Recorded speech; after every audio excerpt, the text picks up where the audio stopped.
There was a shooting by an ICE agent of a protester who was protesting what ICE was doing. And now it looks like there are going to be demonstrations and protests all over the US. That's what we're going to Hmm. be talking about in this video. Hey, Halsey, thank you so much for making yourself available. Not a problem, my friend. I'm always happy to be here. Yes, thank you, thank you, thank you. You And and I I, we enjoyed the spoke. last one so much, I couldn't wait to get back. Yes, you and I spoke about a month ago, and we're going to do this again. And the time right now is Thursday, the 8th of January. Well, that's the date. It's 4 minutes past 5 UK time, Thursday, 8th of January, when we're recording this, so people know because things happening so fast. And I'll Always have all do. the links where people can find you in the description below. And also, thank you to everybody who's subscribing, commenting, and liking, and really supporting my channel growing. Really appreciate it. Okay, Hmm. so tell me what's the deal with ICE and what's happening? So it's a much bigger thing than just the fact that a protester got shot. That was going to happen sooner or later, no matter what. Okay, because the idea that ICE is going into immigrant communities and rounding up illegals and throwing them out is, as you know from where you are, a major left wing problem. Like if you're talking about deporting people, you've now agitated the left wing 100%. Right. So they've been Jose, following them around, doxing Jose, them. Jose, forgive me Hmm. for interrupting you. I just want to say something about that. You and I, we've spoken recently a month ago, and then we hadn't spoken for years and years and years, right? But for people new to the channel, what you've got to know about me is I am a sort of reconstructed old school British lefty. I wasn't born in the UK, came to this country when I was very, very young. And I'm one of these people that oppose illegal immigration because it destroys a nation. Yep. Yeah. And I'm really clear. I'm going to get the blowback. My dad was interviewed. He came with his mum and he came with my mum and my brother and my sister, and we were settled and we interviewed and he had a job and we were integrated and contributed to society. And I know I'm at risk. So this notion that the left wing have, oh, you just got to let everybody in because it's racist to exclude them. Nonsense. I've got you beat on that. When my grandfather came over from Germany in 1941, Mm, right? He escaped. He was on the Kinder transport out of Germany. His brother was killed at Auschwitz. His father was interned in Theresienstadt. Like, if there's anyone that's fleeing persecution, it was my grandfather, right. right? First, he fled to Britain, and in Britain they threw him in jail because he spoke German. And then even though they had all his documentation, he was Jewish, whatever, they threw him in jail because he spoke German. And then after they let him out 3 months later, he had to have a relative sponsor him to come to the States and prove that he was fully employed from the moment he landed. Yep. So my another family member, I'm not sure which one, sponsored him and gave him a job at his business as an electrician. Now, my grandfather didn't know anything about being an electrician. He knew nothing about it. He'd never been an electrician before. So he showed up and was promptly fired, like couple of weeks later. And he got a visit from the government that like week, and they said, you have three choices: go back to Germany, find another job, or join the military. Like, and this is during World War II when they knew what he was going through. Like, that's what they joined the military. But I mean, and now we're talking about, oh, it's a shame that they're not allowed to rip off our countries for billions of dollars in welfare and cause crime and all this. Now we're arguing that that gives them a right to stay Yep. and invade our countries. It's disgusting. And in all honesty, I believe that all politics that are destructive to our society stem from here. Like, I think that everything that we're going through as Western countries is starts with the illegal immigration and then goes downstream. The fact that we're so in debt, the fact that our social services are on the brink of collapse, the fact that we don't have enough workers, the fact that our birth rate is so low, like all of this stems from the fact that we think some weird leftist reason that we can import our way out of having to deal with telling people in our countries that they have to grow up. Yep. And that it's a left wing idea is also a complete con because old school British lefties like Tony Benn, Peter Shaw, George Galloway, Jeremy Corbyn even were all like, I remember listening to a speech by Tony Benn that you've got to be careful, sensitive about immigration because it destroys local labor. It Mm-hmm. impoverishes them, lowers their wage demands, but it makes wage costs cheaper for business and capital. So Mm-hmm. anyway, okay. Well, that interlude. Over to you again. And thank you for letting me interrupt you. But over to you again about No, ICE. it's your show, bro. No, we're and doing this besides, together, mate. as far as I'm concerned, this is a back and forth. If it was just me giving a monologue, it would be called the Halsey English Show. You know Okay. what I'm saying? All Like right. I come do these things because I enjoy talking to you. I like the back and forth. Thank you. Thank you. You know, but the thing is, this was always going to happen with ICE. They've been following ICE around and protesting anywhere they are. They've been, you know, I don't want to say assaulting, like meaning like punching them in the face, but like pushing them and trying to, you know, dox them and follow them around and put up barriers so they can't get to the illegal immigrants. It was only a matter of time before one of these things turned deadly. Like you can only do so much before a law enforcement officer is going to respond. It's the way of the world, right? Like this woman, now there's a bit of an argument about whether she was like trying to run the guy over or not. I saw the video. To me, it looks like she was trying to run him over, but it doesn't matter. She wasn't supposed to be there in the first place. She's not supposed to be driving her car to interrupt federal law enforcement. And when they said get out of here, it doesn't matter. Like at that point, you're at risk already. If they say get your car out of here, you're obstructing federal law enforcement, guns are drawn. Like you don't have that option now to be like, oh well, let me just back out and try to drive. Like you follow instructions. You've not only broken the law yourself, but you put yourself in harm's way. And those people who are on edge, and listen, I'm a gunsmith, I'm a firearms instructor, I do all kinds of training with people all the time. Anyone knows, I don't care if you're a military member, I don't care if you're a law enforcement officer, I don't care if you're a civilian. When you're in a position where guns are drawn and they're in your hand and the adrenaline is flowing through your body and you're getting tunnel visioned and you're thinking, I might be in a position right now where I have to defend my life, you can't then say that person should be 100% giving everyone the benefit of the doubt and making sure that what they do isn't that big of a deal. And, oh, was she backing up because she was leaving or was she backing up trying to run him over? Like, you can't expect any human being, like federal law enforcement or not, to be able to just think 100% clearly at that point. So her Right. being there in the first point brought this on. But all of the left-wing agitators, the George Soros, the Reid Hoffmans, all of the Democrats who are trying to distract from the fraud in Minnesota and the fraud in California and the fraud in Texas, all these people that are trying to do this and to sink Donald Trump's presidency have been waiting. They've just been sitting around waiting for this to happen so that they can pile people in the streets and start rioting and all of that, because the image of Trump using federal law enforcement to stop rioters is really damaging politically. Yep. Yep. And there's been noises about this brewing anyway, that the left are going to Mhm. do something. And As I said, we all knew it was coming. Like everyone knew it was coming. yeah. You know. The other thing I want to mention is the Cloward Piven strategy. For people who don't Mhm. know, this was two sociologists from the United States, left-wing sociologists, who said, well, how do we go from the sort of mixed economy democratic system that we have in the United States and we're in the West to state control, socialism, or however they describe it, right? Well, you've got to Mhm. create crises that then have people begging the government to come to their rescue. And one of the ways you create this crisis, the George Soros's Open Society, the United Nations Replacement Program, I think that was Mhm. published in 2012, is you have large scale immigration. So legal Mhm. immigration and illegal immigration, both of which are Mhm. taking place in the absence of economic growth.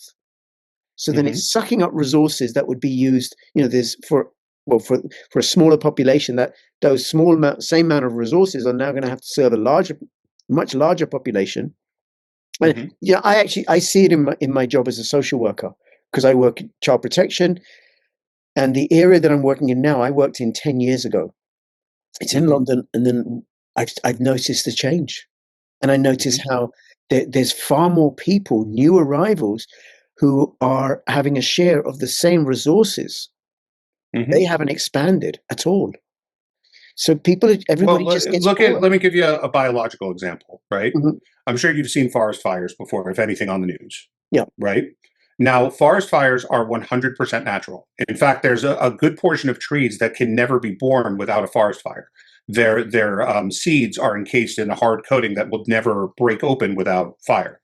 Mhm. Right now, in history, both humans and nature has had a symbiotic relationship with forest fires.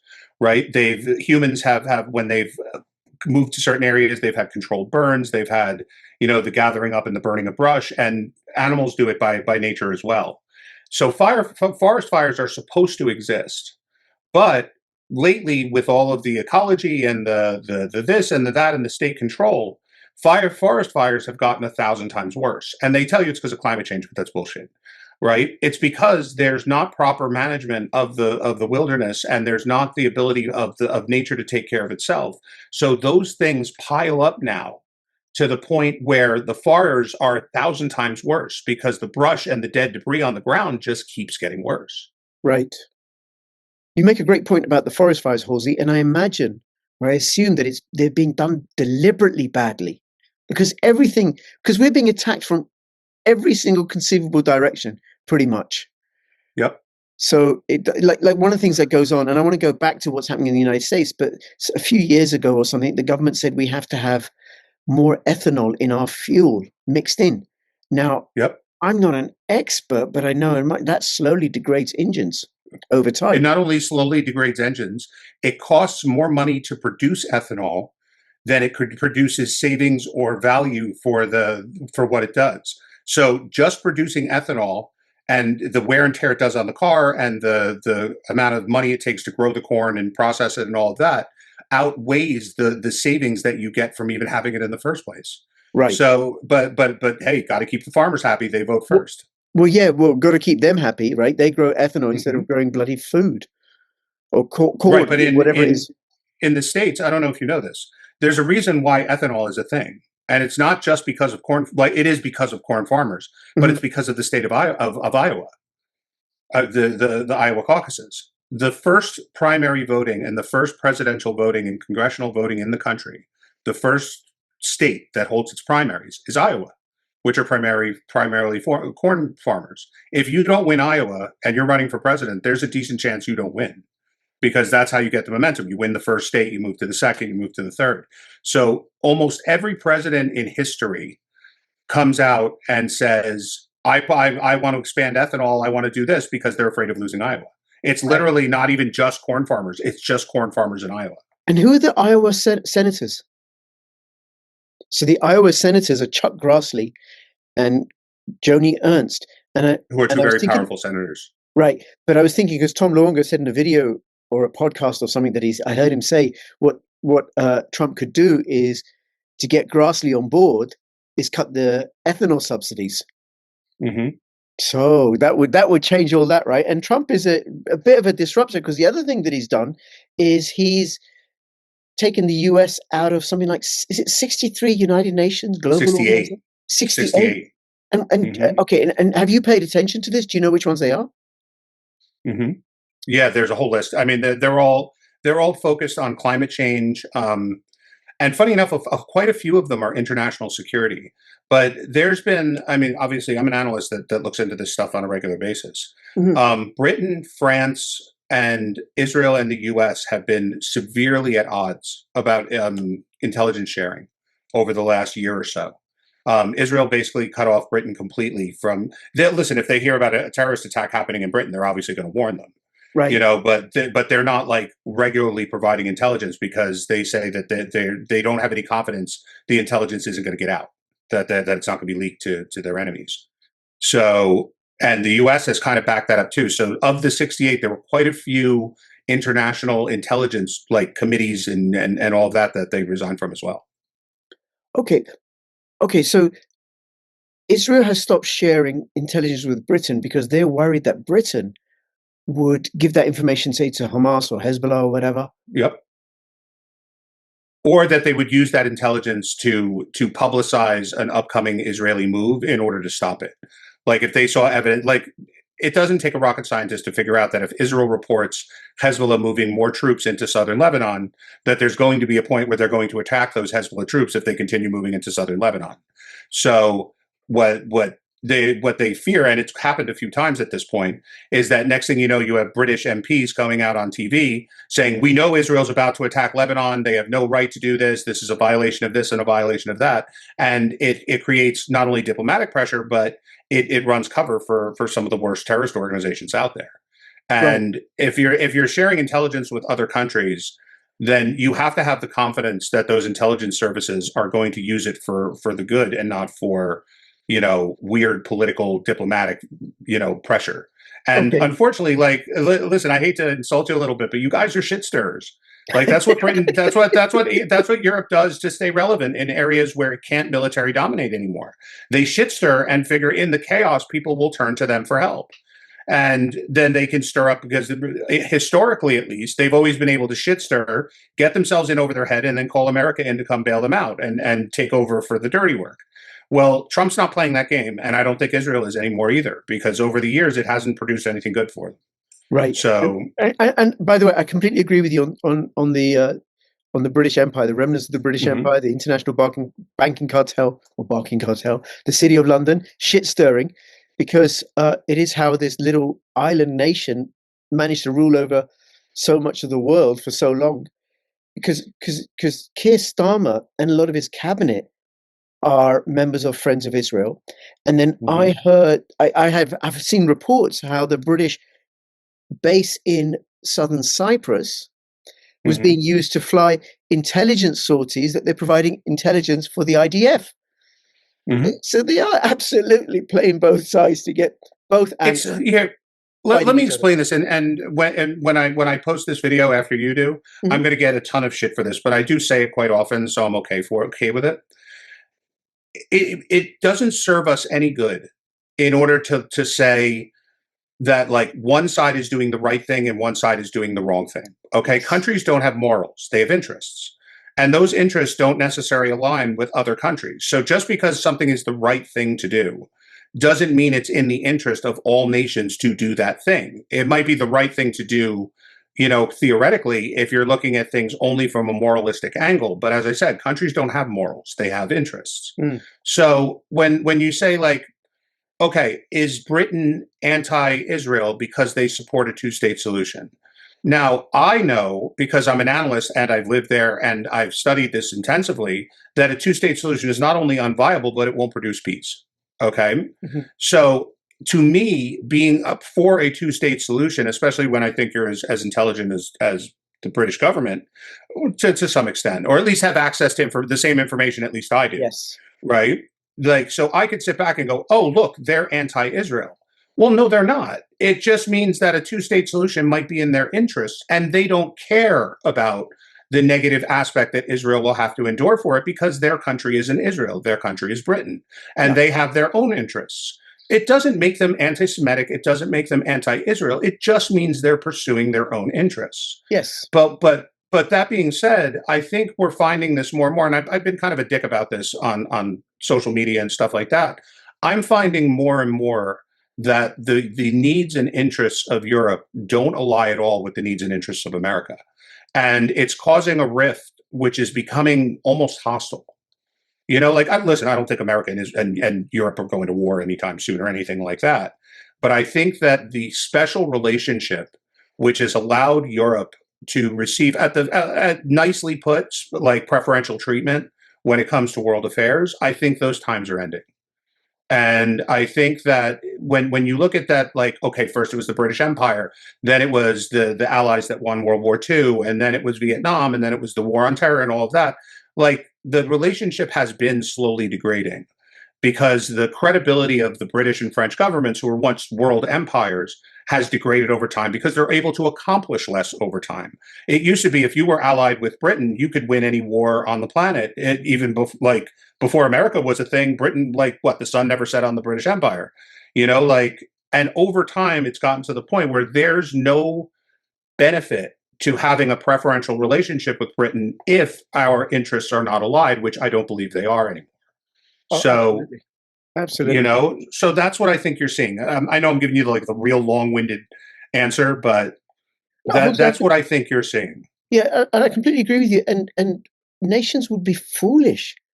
Individuals would be foolish to not act in their own self-interest. Sure. It'd be like, look, even having this conversation is in my self-interest because I get to learn from you. I post it on my channel. Hmm. New people will come along, comment, like, share, all that business. My videos are monetized. I'm not throttled on this channel as I was on the other channels. And then you come on, there's your self-interest. You learn from me. This will go on your channel as well. People will subscribe, comment, and like, and this conversation will grow. And that's in our larger self-interest, because we don't want to live in a world where we're confined to 15-minute cities and eating bugs, Right. owning nothing, because that ain't going to make Well, me I mean, happy. also, and let me be clear, this doesn't apply to you as a person, Yeah. but people will say to me, why would you go on that show and talk to him when you disagree on X, Y, and Z? Right? You're very passionate about this, he's really passionate about that, or you're different religions, whatever it may be. Yeah.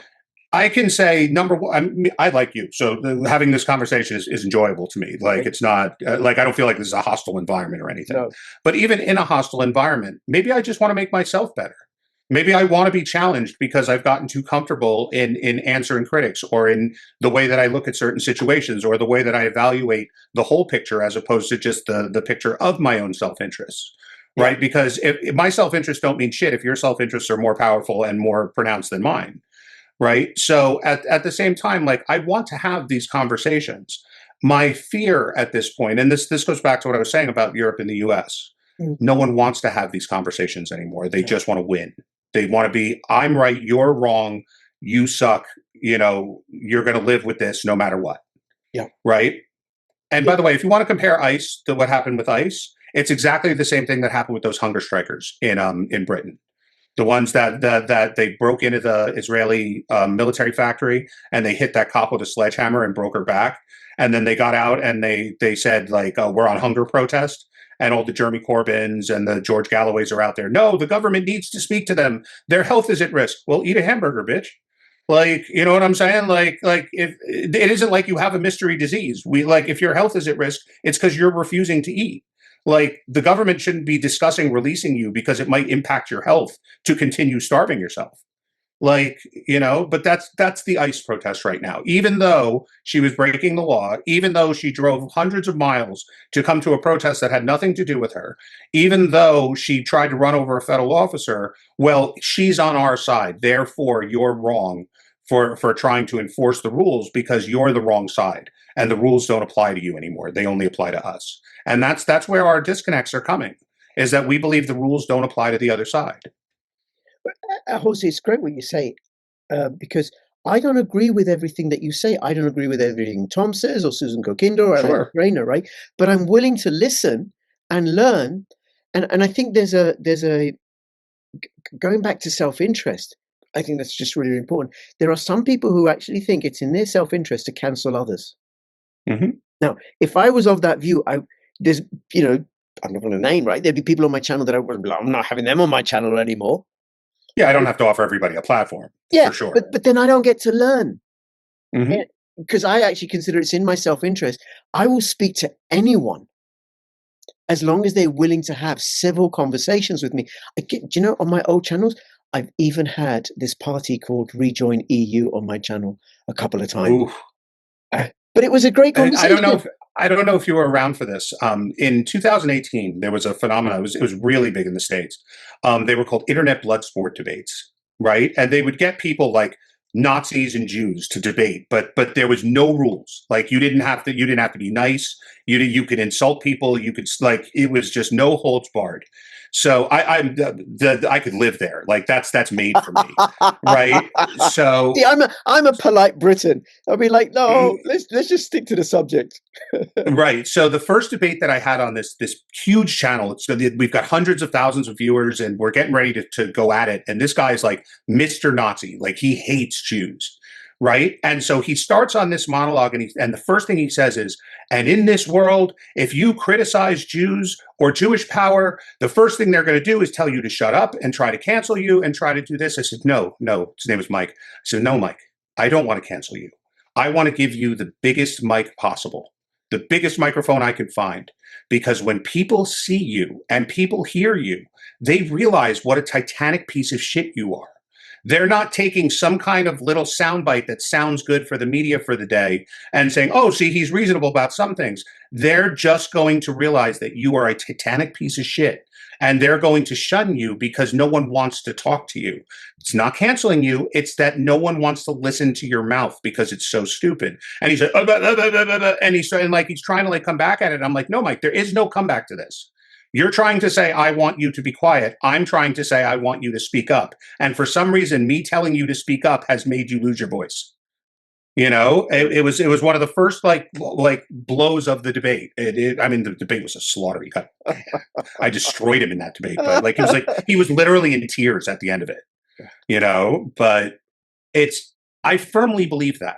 Okay, like I think there's a difference when you're talking about foreign influence in terms of like if you have Pakistan funding bot farms for disinformation, that's not speech. That's political. That's like propaganda. literally like yeah, It's and it's propaganda. also it's government slash military slash subversive, behavior. Like that's not about speech. That's about influencing politics with lies and propaganda. That's like military shit. Yeah, Like, it's a abusive behavior because you have a more powerful entity mhm, suppressing, restricting the freedom of a less powerful entity. When you talked about this video you did with this guy or whatever, right? Internet blood mhm, sports or something. There you have one guy talking to another guy. That's it. mhm. There isn't like, oh, some massive power imbalance. And what you've reminded me of, and I'm interested in your views on this, is I don't know if you know about Ofcom in the UK and what they're doing. They want to Uh, restrict. maybe. Uh, I think they've issued notices to 4chan and a few other companies in the United States about the stuff that they're producing, and said that you're violating our Online Safety Act in the UK. Mhm. Which is Sorry, in the ridiculous in the US. first That place. you're broadcasting this from the US. Oh, they're And the ones we sanctioned. They're the ones we sanctioned because they tried to go after Elon Musk, right? No, I don't. No, they've not gone after Elon Musk yet. Not yet. No. They were the same thing in Europe, and maybe that's the EU Yeah, the group EU that are does doing that, something right? similar. The EU Yeah, are doing that, but this is so Britain's passed this law, Online Safety Act, in order to protect children for their own of good, course. right? Everything's always for the children. It's always for the all for our own good, right? So they've Right. sent letters to these companies that based in the US. They don't have servers in the UK, and you can't. You need to. We're going to fine you until you start putting in measures and following our compliance rules. Oh, I know this firsthand. Do you know I'm not allowed in Britain? They'll turn me away at the border if I try to land. Okay. I don't know if you'll know this name. Do you know who Jada Franson is? No. No. She's a politician. She was with the Britain First, but she had a break off with Paul Golding, and now she's like doing her own thing. It's like another similar thing to Britain First. Mhm. But I used to interview her on my YouTube channel. She's kind of gone off like on the whole like Jewish thing lately, so I haven't talked to her in years. But we used to be very close, and I had her on my podcast, which was sin enough for Britain. But she had been arrested and did time for saying mean things about rape gangs, right? So they use the formal reason of associating with known felons. So that's why I'm not allowed into Britain, because I was supposed to come meet up with Sargon of Akkad and a few other people that are my friends. They were doing like this rally at what do you call it? Speakers Corner, I think it's Biggest called. corner in Hyde Park, yeah. Yeah, so I was supposed to go there and I was going to speak as one of like 20 speakers that day. And I was talking to someone and they said, I think it was Jared Taylor and Michael Savage and a few other like kind of American media personalities flew to Britain and were stopped at the border and told that they were on a list and weren't allowed in. You should probably like make a call and see like, because the last thing you want to do is fly overseas, land at customs and then be turned back around. Right. So I called my lawyer and I said, listen, can you check into this for me? And at the time they were still, Brexit hadn't happened yet. Mhm. So he got back to me. He's like, oh no, you can't. Not only can you not go to Britain, you're banned from the entire EU. So they made it like a whole EU thing. Now, since then, from what I understand, I can go into the EU because of Brexit, but I still can't go to Britain for Wow. associating with known felons because I had this woman on my podcast. And we Wow. never said anything like all that outrageous just because it was her. Like, and she's anti-Muslim. So, Wow. you know, But you know what happened to George Galloway? he got He hit by went, the retard stick and fell on the ground and started battling. no, no. I don't know about that, right? He was in Russia for some conference or something, and flying Mhm. back with his wife, British citizen, MP several times, was stopped at the airport and held by under the Terrorism Act. And the Terrorism Act is this evil piece of legislation, in my opinion, because they said, we're not arresting you, but you're not free to go, and you don't have the right to silence. And then they quizzed him, and they quizzed him, and they quizzed him, and they wanted passwords, to get into his devices and stuff, and he refused, is what he said, and he's now left Britain. He's in exile because So as I a think what would have been appropriate is if they gave him the death penalty for that. I hate George Galloway. Like his like it's, as I said, I can have people I disagree with, Mhm. but he's a propagandist. Like he comes on social media and says outright lies. Like he puts up AI videos and goes, "Look what's happening in Palestine right now. Look what's happening in the U.S." And they're obvious bullshit. And he gets community noted where they're like, "This is a picture from Syria in the mid 2000s. Like, why are you putting this up?" And he just ignores it and leaves these posts up. Like, I'm fine with disagreeing with people. If you need to lie to make your point, we're not having a discourse anymore. Now we're enemies. Now it's my job to show that you're not of a different political opinion. You're a piece of shit who needs to try to manipulate people to hate me. And that I don't put up with. Right. I do think the death penalty is a bit severe for lying because I know. I was being hyperbolic. Come right. on. We all lie. We all lie, right? Yeah. Um, No, listen, the death penalty should be reserved for like very special instances like Jeremy Corbyn, like not George Galloway. You know. oh dear, Halsey, what we gonna do? What we gonna do with each other, right? You know I what we're have going all to the do, same Crypto point of view Rich? about them. You know what we're going to do? We're going to do exactly what we're doing right now.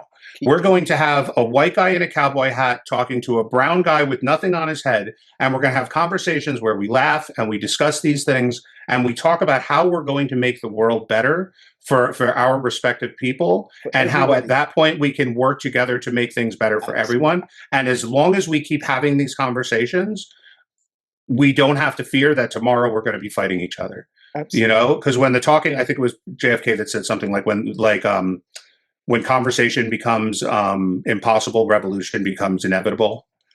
You know, like it's true. If we can't talk, all that's left to do is fight. Yeah, when And the talking stops, the shooting starts. exactly, you Yeah. know, and I don't want to. I don't want that for my kids. You have kids. I have kids. You know I what don't I'm want saying? that for Like, the listen, world. if it's going to Not in come, my I'd rather it come self-interest or now when I'm yours. still young enough to fight it. Yeah. Huh? It's not in our self-interest. The only thing that's in my self-interest is that at this point, my kids are younger. Like my oldest is 16, my youngest is 8. Mhm. Like if the war is going to come, I'd rather it come now when I'm young enough to fight it and I don't have to watch them fight it. But that's just me being stupid. Like I don't really think like we're about to head to World War III. I don't think that we're about to see civil wars breaking out. Listen, these things could change on a dime. They do all the time. But at the same time, right now, I think you're going to get my globalism spiel real quick. That this is something I tell people all the time. I get a lot of shit for this too, by the way. Um, People love to talk about the failure of globalism, right? They love to talk about how globalism encouraged mass migration.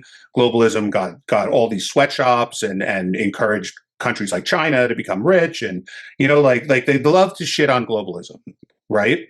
The problem with globalism wasn't that it failed. The problem with globalism was it was so wildly successful that no one knows what to do with it anymore. Yeah. Everyone is working without a net. That's why every time you see a public opinion poll, it has no relevance because they're unable to predict what actually will happen. Like they'll say 80% of the country is against this and is voting for this, and it just doesn't happen. Because no one knows what's coming next. No one knows what to do with this. I saw a great statistic. At the turn of the century, of the 19th century, from 1800s to 1900s, 83% of the population of the world lived in abject poverty, like gut-breaking, teeth-smashing, starving to death poverty, right? That number is 10% now, like globally. Wow. Like globalism has been such a resounding and smashing success that we now are so abundantly taken care of that we have the ability to sit around and argue about whether we should have universal basic income or guaranteed retirements or stuff. Like, do you think in the 1800s they were arguing with each other about the government paying for their retirement or their health benefits or anything? They were trying to find food or a job that didn't make them work 80 hours a week to make $1 a day. Mm. Like we have advanced so far as a society that we don't even talk about big shit anymore. We just argue over little squibbly stupid nonsense. And you have all these groups like, and trust me, I am not standing up for them. I want to make that clear. But like the WEF, right? To me, they're evil because they are. But they are one group of opinions. What do we do with this level of abundance? Right? Like, do we fight climate change? Do we give benefits to everyone? Do we encourage mass migration so that we can all fuck our way out of this and become one big slop of people that have no cultural identity anymore? Like, these are all things that people have been talking about forever, but it's always been theoretical because the abundance was never there. Right? You were never able to say, like, there's enough here that we can do something about it. Now it's not theoretical and people have no clue what to do. And what you're seeing is the worst of people because the fraud is engulfing everyone. Because the people that have never had the abundance now have a taste of it. And the old world, the old third world is coming back out. And now you're seeing like these massive frauds. And locally, stopping fraud isn't that hard. If you run a food pantry and some guy shows up 9 times in one day, you could say, hey, you were already here 8 times. I'm not giving you any more food. Get lost. Right. But when you're talking about a federal bureaucracy, it's not just that they encourage it. It's that they have no clue how or why or when it's happening. They don't know how to detect this shit. There's just too much of it. You know, I had an uncle. He was the undersecretary of the Treasury here in the U.S. Right. He just recently died, but he was in charge of I want to say it was Hurricane Katrina, but I don't remember which one. It was one of the bad hurricanes in the South that a lot of people died and billions of dollars in damages. And he was saying that the government allocated, I'm making these numbers up because I only know the percentages, right? Like the government allocated $70 billion to get properties back on, to give people assistance, to clean up, to do all of this. In that 70 billion, they included the notion that 20% of it at minimum would go to fraud. They just, like, when they allocated the number, they said, well, we know 20% of it is going to go to fraud. So if we need $50 billion, we have to allocate 70 because $20 billion is going to go to fraud. And he just said this as if it were like, just like, of course, that's how these things work. You know? Incredible. That's absolutely incredible. I agree with you about globalism being successful in as much as like how it's, we could, we got organizations like the European Union, the United Nations, World Health Organization. So the globalists have really, really been served by it.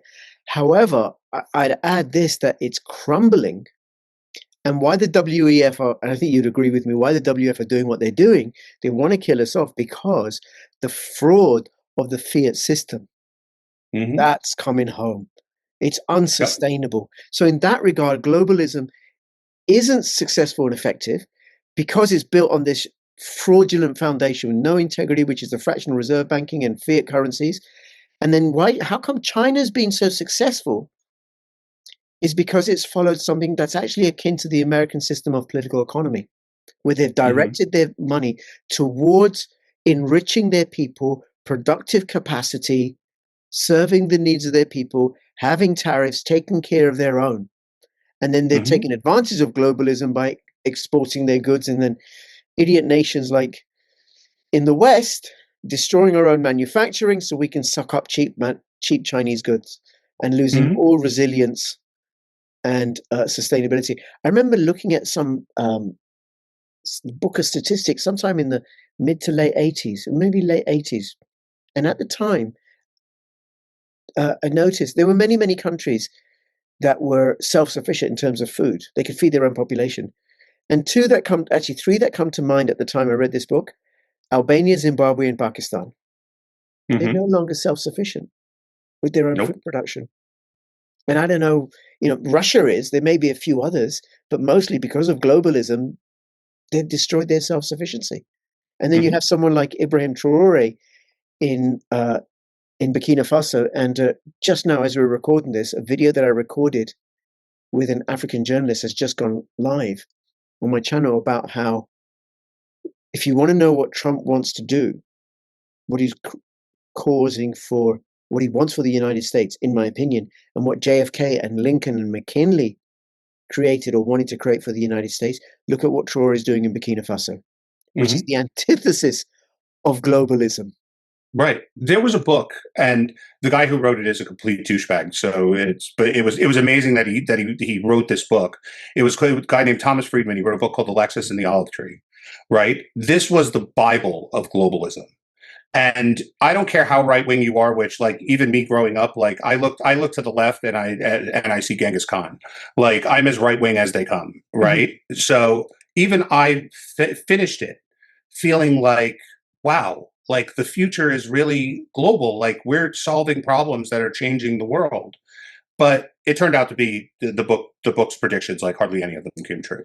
Right. But he had warned in the book, the whole reason it was called The Lexus and the Olive Tree is he kept pointing to the idea that globalism represented by the Lexus was always going to come into conflict with culture, which was the olive tree, right? And that basically every globalist, like the lefties, know the only way that everything is going to really change is if culture is destroyed, if we become one culture, Yeah. which they figure that sooner or later that if you import enough people all over the place, everyone will start, as I said, they'll start screwing each other into a big slop of people that can't identify with any singular culture, and then we'll all be able to just happily live ever after, you know? And obviously, what comes to mind for me is the Soviet Union, Mm-hmm. the world's only atheist state at the time, Albania under Enver Hoxha, and also Cambodia under Pol Pot. They wanted to wipe out the existing culture, get rid of anybody who they thought was intelligent, and then start again from year zero. Yep. Sounds Because about then right. they can lord it over people. And I don't know if how relevant left and right are anymore. It's more about sovereignty and freedom. And culture. It's about Yes, culture. yes, yes, yes, So yes, yes. there's nothing wrong with being tribal. Okay, there isn't. As long as you understand that the reason you're preserving your culture is for the benefit of your people. And if it comes down to it that the benefit of your people requires hurting other people, then your culture belongs back where it's going to be more accepted. Like if you're going to bring culture from Pakistan, that's fine. But if that culture conflicts with Britain to the point where you have rape gangs and crime and all of this, then go back to Pakistan. Yeah, You have a whole country filled with your culture. no, You know, and absolutely. and I'm so tired of this argument that, oh, they come here, diversity is our strength. We want them here to make us better. Go make your own country better. If your presence is so great, then make your country into not a shithole. I Well, say this about Indians all the time. People are like, "Oh, you don't like Indians." Doesn't matter whether I like them or not.